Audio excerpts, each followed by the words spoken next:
আসসালামু আলাইকুম ও রহমতুল্লাহ। সম্মানিত শিক্ষার্থী বন্ধুরা, আপনাদের সামনে হাজির হয়েছি আমাদের এই যে নারেশন পার্টে 5 নম্বর নিয়ে। ক্লাসটি যদি ভালো করে বুঝতে চান অবশ্যই শেষ অবধি পর্যন্ত না টেনে দেখার জন্য বিশেষভাবে অনুরোধ করছি। প্রথমত আমরা আলোচনা করব আজকে নারেশন পার্টের 5 নম্বর নিয়ে। বিশেষ করে আজকে যে টপিকসটি সেটা হচ্ছে কিভাবে আমরা কি করব, যে অবজেক্টিভ সেন্টেন্সকে কিভাবে আমরা ডিরেক্ট থেকে ইনডিরেক্টে পরিবর্তন করব, সেই বিষয়টা নিয়ে আপনাদের সামনে হাজির হয়েছে। চলুন তার আমরা কথা না বাড়িয়ে আমরা আমাদের মূল ক্লাসে চলে যাচ্ছি।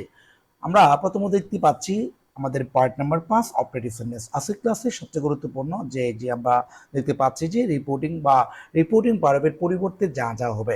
প্রথমত দেখতে পাচ্ছি যদি যখন প্রার্থনা বোঝায় সেই ক্ষেত্রে আপনাকে যে দুইটা শব্দ বসাতে হবে, একটা হচ্ছে ফ্রে আর একটা হচ্ছে ফ্রেড। বিশেষ করে এই দুইটা শব্দই আমরা বিশেষ করে বসাবো।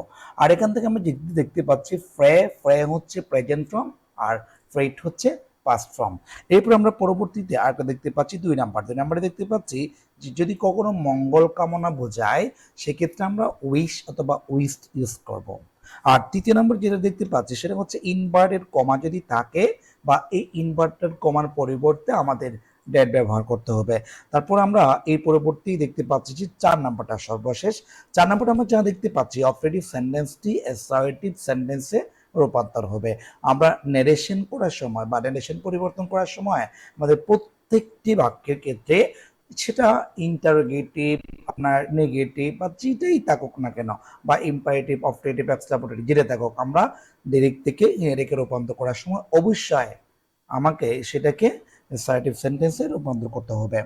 এরপর আমরা আমাদের পরবর্তী যে স্লাইড রয়েছে আমরা সেটি আপনাদের দেখানোর চেষ্টা করছি। পরবর্তী স্লাইডে আমরা দেখতে পাচ্ছি যে যে বোর্ড কোয়েশ্চেন।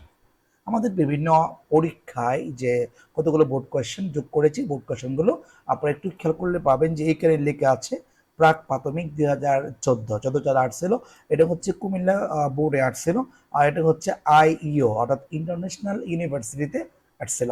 যে এরপর দেখতে পাচ্ছি আমরা প্রাক প্রাথমিক 2009। এই প্রশ্নগুলো বিভিন্ন গুরুত্বপূর্ণ পরীক্ষার মধ্যে আসছিল। আজকে আমরা এই প্রশ্নগুলো নিয়ে আপনাদের সামনে উপস্থাপন করছি। প্রথমত আমরা দেখে নিচ্ছি যে প্রথমত যে এখান থেকে যে বাক্যটা বলেছি ডিরেক্ট নারেশন, এই বাক্যটা আমরা প্রথমত একটু ভালো মতো পড়বো। ভালো মতো না পড়লে আমরা একটু ক্লিয়ার করে বুঝাই যেতে পারবো না বা বুঝবো না। এখানে আমি কতগুলো শব্দ অলরেডি লাল করে দিয়েছি যেন আপনাদের বোঝার সুবিধার্থে। প্রথমত আমরা এখানে দেখতে পাচ্ছি যে যে he the teacher said to me, এখানে যে সেইড একটা শব্দ দিয়েছি, এই সেইড শব্দটি মূলত আমাদের কি করতে হচ্ছে যে মানে এগুলো অবশ্যই আমাদের পরিবর্তন করতে হবে, সেই জন্য আমি আপনাদের সাথে যোগ করেছি। আর এই পাশে দেখতে পাচ্ছি আমরা আমাদের যে এখানে কমা আছে, এই যে কমা, যে ইনভার্টেড কমা, এবং এই পাশে একটা আমরা কমা যোগ করেছি আপনাদের সুবিধার্থে।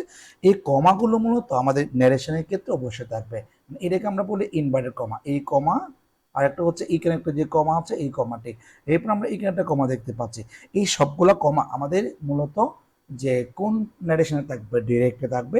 আর ইনডিরেক্ট করার সময় আমাদের এইগুলো কোনো পরিবর্তন হবে না। বিশেষ করে আমরা এখানে বলতে যাচ্ছি the teacher said to the বা সেইড টু মি। হ্যাঁ, এরপর আমরা এই সেকেন্ডে যে সেইড আছে এই সেইড শব্দের পরিবর্তে আমরা উইচ বসালাম। আর এখানে কেন উইচ বসিয়েছি, এটা হচ্ছে ফার্স্ট টেন্স, আমরা এই জন্য এটার পরিবর্তে এইটাকে আমরা ফার্স্ট টেন্সে রূপান্তর করেছি।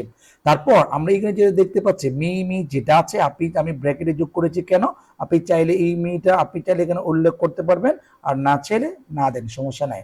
এরপর আমরা কি করব, যে এই বাক্যটা আমাদের এই যে বাক্য আছে এই বাক্যটা মূলত অপারেটিভ সেন্টেন্স, এই জন্য আমরা এখানে একটা কি করলাম, যে কমা এবং ইনভার্টেড কমার পরিবর্তে আমরা একটা কি করেছি, ড্যাট যোগ করেছি। ঠিক আছে, এই ড্যাটটা মূলত কমা বা ইনভার্টেড কমার পরিবর্তেই দেওয়া হয়েছে। তারপর এখানে যেটা ইউ ছিল, ইউটা হচ্ছে সেকেন্ড পারসন। আমরা জানি কি ন্যারেশনের ক্ষেত্রে এটা যদি সেকেন্ড পারসন হয় সেটা অবশ্যই অবজেক্ট অনুসরণ করবে। অবজেক্ট অনুসরণ করে আমরা কি করলাম, এই ইউটাকে আই এ রূপান্তর করেছি। আমরা এটাকে কিসে রূপান্তর করেছি, আই এ রূপান্তর করেছি। তারপর এই আমরা জানি কি আগের অংশ যদি পাস্ট টেন্সে চলে যায় এই পাশের টেন্সের পরিবর্তন হবে। এখানে যেটা মে আছে এই মে শব্দটা আমরা এখানে মাইডে রূপান্তর করলাম। তারপরে বাকি অংশ যা যা রয়েছে এখানে আমরা দিতে পারছি যে পাস ইন দ্য এক্সাম, এখানে যা রয়েছে এখানেও তা বসিয়ে দিয়েছি। এই হচ্ছে আমাদের ন্যারেশন। তার ন্যারেশন পরিবর্তন করার ক্ষেত্রে আমরা বিশেষ করে এই জিনিসগুলো সবচেয়ে গুরুত্বপূর্ণ। এরপর আমরা পরবর্তী বাক্যটা দেখবো। পরবর্তী বাক্য আমরা দেখতে পাচ্ছি এখানে ন্যারেশনের ক্ষেত্রে আমরা এই পাশে সেট টু বলেছি। এই সেট টুর পরিবর্তে বিশেষ করে আমাদের যে শব্দটা বসাতে হবে, যে আমরা এখানে পরবর্তী দেখে নিব। পরবর্তী এখানে লেখা আছে যে মে গড ব্লেস ইউ, ঠিক আছে। তো আমরা প্রথমত দেখে নিব এই সেট টুর পরিবর্তে আমরা এই সেন্টেন্সের উপর ভিত্তি করে এখানে একটা শব্দ বসাবো। শব্দটা হচ্ছে ফ্রেড। আর এখানে যেটা মি দিয়েছে, আপনি মিটা চাইলে দিতে পারেন আর না চাইলে নাও দিতে পারেন, সেই জন্য আমি ব্র্যাকেট ইউজ করেছি।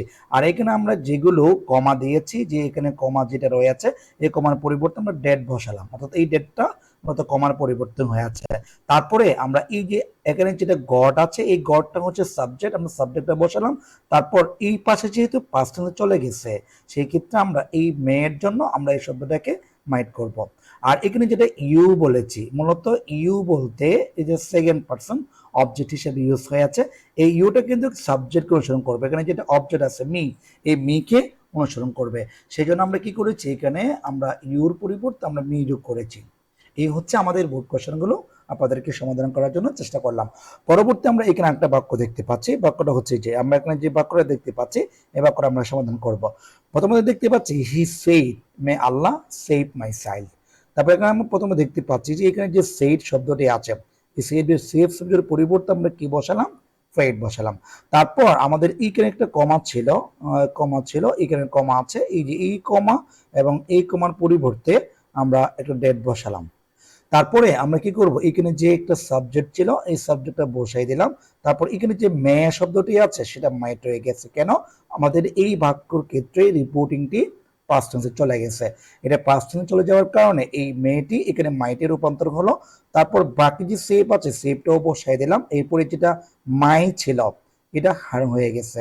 কেন, এখানে আমরা যেহেতু he said me may Allah bless you my child অথবা মাই চাইল্ড বলেছে, এই মাইটা আমাদের পার্সন অর্থাৎ আমাদের যে সাবজেক্টিভ অবজেক্টিভ ফর্ম হিসাবে এই শব্দটি পরিবর্তন হয়ে গেল। তারপর যে চাইল্ড আছে চাইল্ডটি আমরা হুবহু বসিয়ে দিলাম। এভাবে করে আমরা কি করতে পারি, ডিরেক্ট থেকে ইনডাইরেক্টে রূপান্তর করতে পারি। আর এই প্রশ্নটি আমাদের IU-তে এসেছিল 2011 এবং 12 সালে। এরপর আমরা পরবর্তী সর্বশেষ যে প্রশ্নটি আছে সেই প্রশ্নটি আপনাদের দেখানোর চেষ্টা করছি। এখানে দেখতে পাচ্ছি my mother said to me, my mother said to me যে শব্দটি আছে, এই সেইড টুর পরিবর্তে আমরা কি বললাম, এখানে উইশ বসালাম। তারপর এখানে বলছে হারসন, এই হারসনটা আপনি চাইলে বসাতেও পারেন বা আপনি চাইলে নাও বসাতে পারেন। তারপরে আমরা এখানে যে কমা আছে এই কমাগুলোর পরিবর্তে আমরা এখানে একটা কমা দিয়েছি, এখানে একটা উল্টো কমা রয়েছে, এই কমাগুলোর পরিবর্তে আমরা ডেট বসাবো। তারপর এই হারসন যেটা ছিল সেটা আমরা পরবর্তী বসালাম। তারপর আমরা কি করব, এখানে যেটা মে আছে এইটাকে মাইট করে দিলাম। আর এখানে বলছে ইউ পাস, ইউটার দেওয়ার দরকার নেই। পরবর্তী যেহেতু আমরা হারসন বসিয়েছি এই জন্য ইউটার বসাতে হবে না। তারপর বাকি যে শব্দগুলো আছে বাকি শব্দগুলো আমরা এইখানে হুবহু বসিয়ে দিলাম। তো আজকে আমরা শেষ করলাম যে কিভাবে আপনাদের বাক্যগুলো পরিবর্তন করা যায় সেই জিনিসটি আপনাদের দেখিয়ে দিলাম। এরপর আমরা পরবর্তী স্লাইডে আরো কিছু আপনাদের জন্য কিছু বাক্য যোগ করেছি। বাক্যগুলো আপনারা নিজেরা একটু চেষ্টা করবেন, আমি এখানে উত্তর সহ বুঝিয়ে দিয়েছি। তো আজকে এখানে শেষ করব। তবে যাওয়ার আগে একটা বলে রাখছি, ক্লাস যদি ভালো লাগে অবশ্যই শেষ অবধি পর্যন্ত না টেনে দেখবেন। অবশ্যই অন্যের মাঝে শেয়ার করে রাখবেন বা শেয়ার করবেন এবং সবাইকে জানিয়ে দিবেন। আজকে এখানে রাখছি। আসসালামু আলাইকুম ওয়া রাহমাতুল্লাহ।